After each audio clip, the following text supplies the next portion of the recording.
just for the record, we are now in 2010 at the moment where Governor Quinn has one nomination for governor and a lieutenant governor, not to his liking, was elected and has agreed to resign, but we don't know exactly what's going to happen. And this happened once before when Adlai Stevenson ran for governor, and someone who was a supporter of Lyndon LaRouche won lieutenant governor, and chaos resulted from that too. Well, and I was involved in that because as the Attorney General candidate,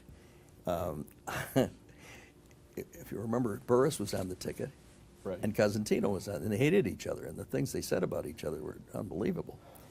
And Adlai didn't, we'd have a meeting to the ticket, and Adlai didn't want to deal with all that, so I'd have to, try and herd the thing together.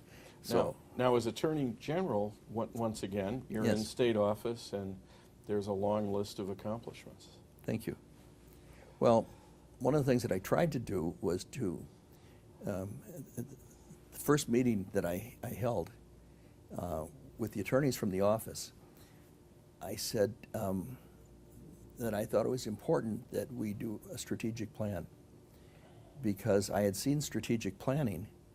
In fact, Leo Mullen, who had done it for Amtrak originally and then did it for First Chicago, I had one of the groups that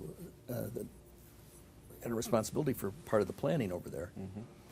And I'd seen it, both the short-term and the long-term plan. Well, telling a couple other government lawyers are going to plan something is sort of an telling lawyers at all. Right. And then I said, and by the way, we're going to be a profit center. Well, that word didn't occur to anybody in government, but the reality was that for every new dollar in our budget, in non-traditional, in other words, not the kind of revenue that had been gathered by any of my predecessors, but non-traditional revenue, we had $5.47 for each dollar of increase in the budget. So my ROI was $5.47. And the kind of things that I used that for was when I would go in to testify for the appropriations, the salaries were pathetic. I ended up paying 20 people more than I was making just to try and hold the talent in the place, and the lower salaries were even worse because we were so limited. The total legal services of the state was mostly in the departments, which it shouldn't be, but it was mostly in the departments. So our budget in the Attorney General's office was really a very modest kind of budget. So I decided to try and use the technology that I'd seen for linkage, so that, everybody in the state pays taxes to support the legal service, therefore everybody's entitled to legal service. So how do you do it? So we set up these regional offices, which are small offices. I did them usually with the Chambers of Commerce. And I would put one lawyer, a generalist in there, and a consumer advocate, and maybe one or two support people.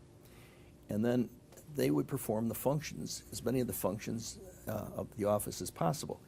If there is something specialized, let's say an environmental case came up, well, by using interactive telecommunications, which was the linkage that we did, they could get the best talent where you could recruit it. Maybe it might be Champaign, maybe at Metro East, maybe Chicago. And only when you needed the discovery taken or the actual trial handled did the lawyer then have to go out. And then these people would ride the circuit like Lincoln did, and that's what we said. We set it up in courthouses in every county and that kind of thing.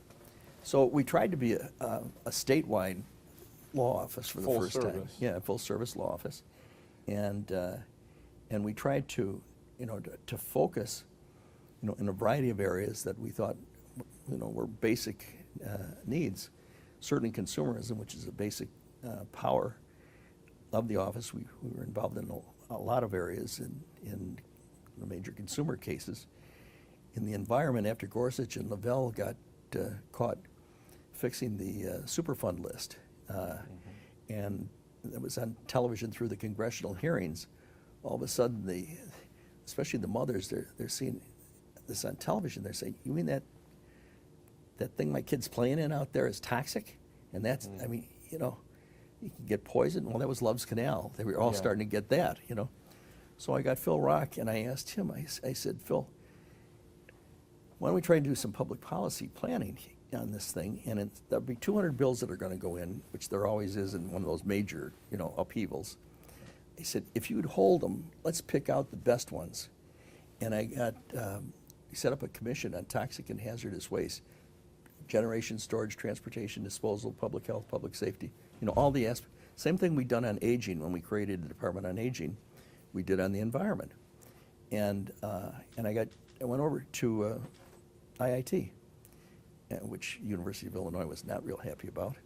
I went over to IIT because I knew the president over there, and he gave me Jim Patterson, who was the head of their Toxic Waste Institute, and to be the secretariat of the whole thing.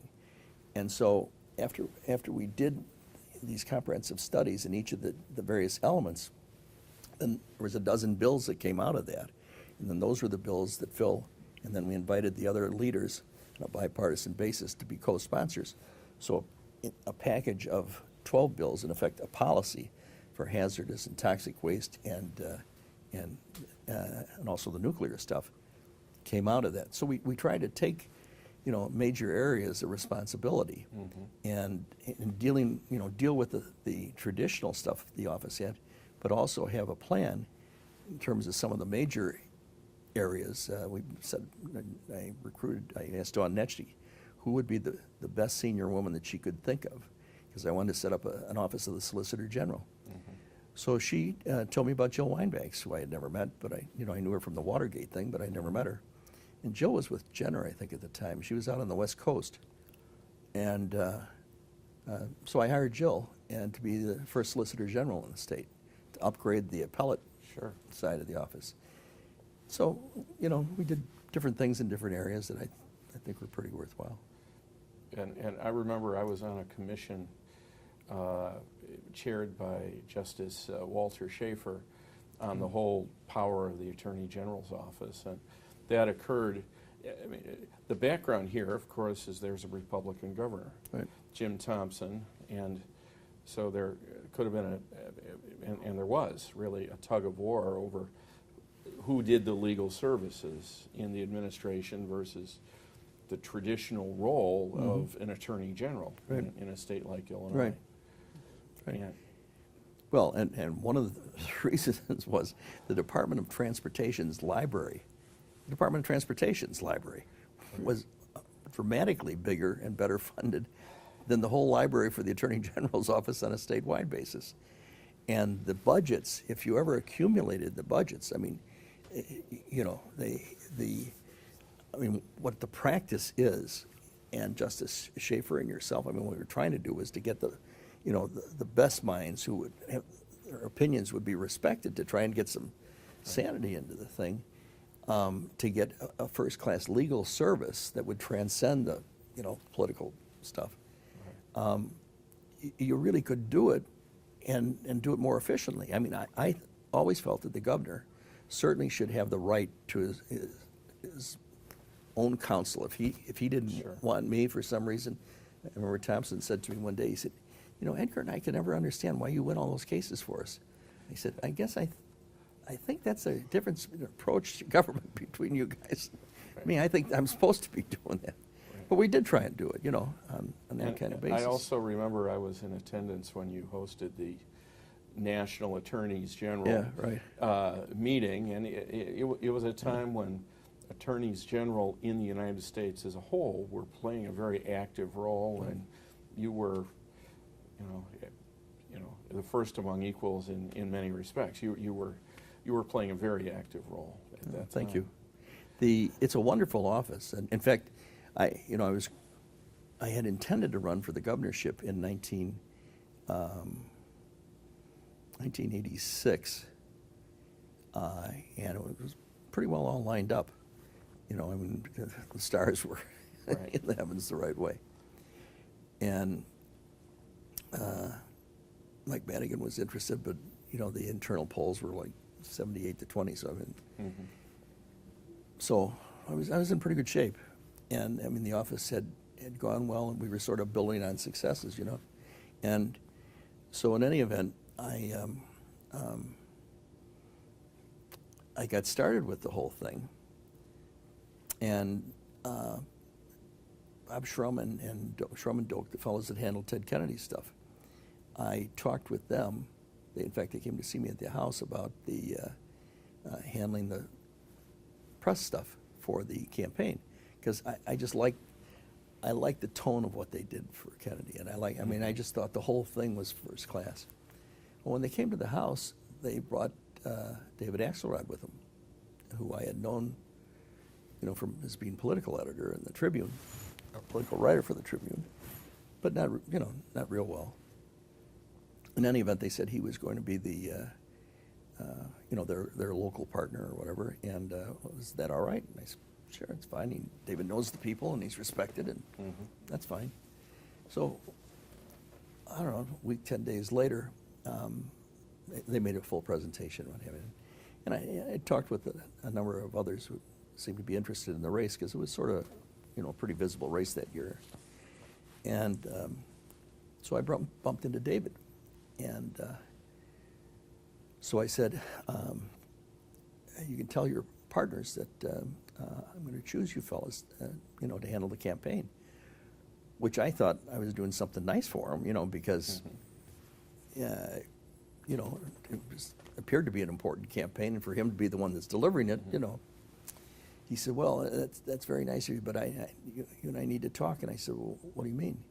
He said, well, actually, I'm not with the firm anymore.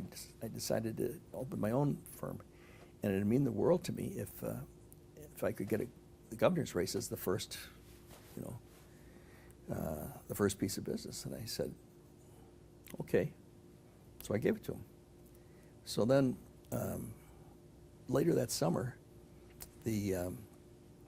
Tom Hines, who was my dear friend, and I think I mentioned that we sat next to each other at Loyola and what have you, put together a meeting over at the McCormick Inn, sort of the senior people that, get them all in the same room and start getting the campaign going, that sort of thing. I forget what the discussion was, but in any event, something came up about paraphernalia and T-shirts and hats, and I said something, according to Hines, that was stupid. Wasn't the only thing I ever said that was stupid, But David took exception to it, and he said, "I've had enough of this. I'm leaving." And he walked out. So I walked down the hall, and I said, "David, where are you going?" He said, "I've had enough of that, and this is a lot of bullshit. I'm not going to." And I said, "Well, over a T-shirt? I mean, you're the director of communications for this thing. You can do whatever you want. I don't care." He said, "No, that's it. I'm through." I never knew why. Couldn't figure out why. Then all of a sudden, about a month later, I started seeing this thing, maybe 6 weeks later, that about Adlai running. And David Axelrod was the spokesman for Stevenson. Now, Adlai was in Japan, so it was sort of interesting that he was running. But this kept building up, and anytime I would do something, the comeback is always from Axelrod on behalf of Stevenson. So he's running a full campaign against me, without Stevenson even being in the country.